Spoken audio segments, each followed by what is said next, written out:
And let's come to this good land of Australia.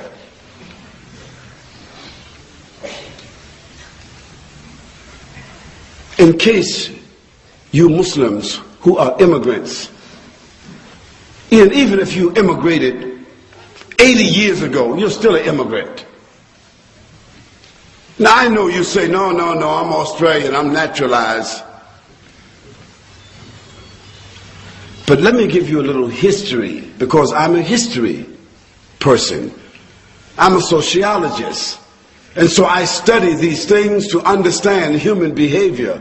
I study them to understand the behavior, the development, the evolution of societies.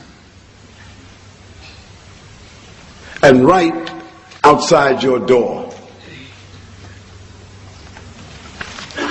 50 miles in any given direction from Sydney, 50 miles in any given direction outside of Sydney, you can easily find, maybe not even 50 miles, you will find settlements of native people who are called Aboriginals. Very nice, complicated word, isn't it? Aboriginals. They are the people who own this land, have more right to this land than anyone else, according to the provisions of God. Not the provisions of the United Nations, not the provisions of those who came here, who displaced them systematically and replaced them systematically. Now today, I know the Aboriginals, they are a pitiful people. And we blame them now. We say, they drink grog all day. They shoot drugs all day. They are ignorant. They are dirty. They are lazy. They are shiftless. They don't want to change their condition. The opportunity is there for them like everybody else, but they don't want to change. And so, since they don't want to change, obviously they must deserve their condition. Who they have to blame? Nobody but themselves. We are taught that. Subhanallah. How can some people who have been systematically traumatized, their dignity ripped out of them,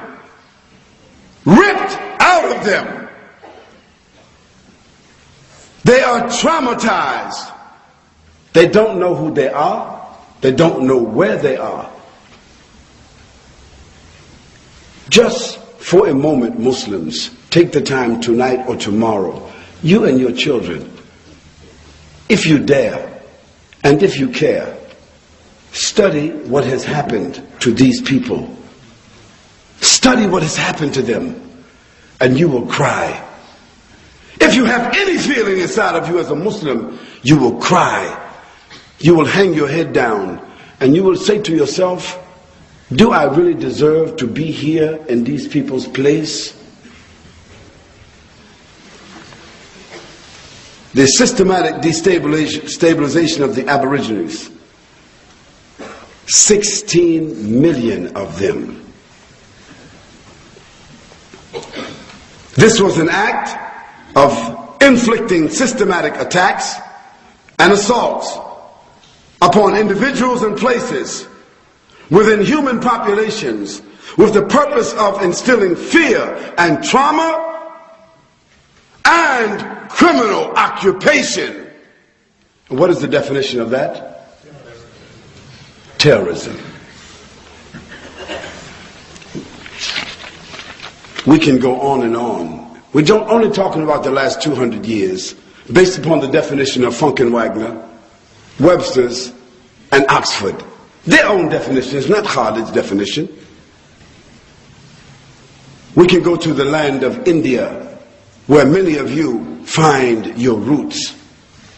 We can go to the land of China, not far from us.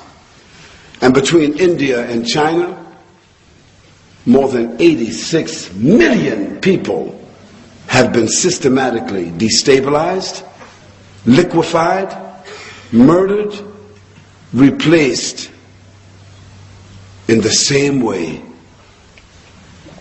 Through the act of inflicting systematic attacks and assault upon individuals and places within human populations with the purpose of instilling fear and trauma. And what is that definition? And the Caribbean, and the Pacific Islands, and the Inquisition of Spain and Portugal, the South Sea Islands, and the Far East by the British, by the Americans, the Philippines, Indonesia, Malaysia, by the Spanish. In fact, this definition given by Oxford and Webster and Funkenwagner, the authorities in the English language, this definition, this technique, which is defined as what? Terrorism. This has been the historical choice, the historical methodology, and the preferred way of destabilizing and occupying foreign nations for the last 200 years, and no one ever called it terrorism. The United Nations, that was before called the League of Nations. Did you know that?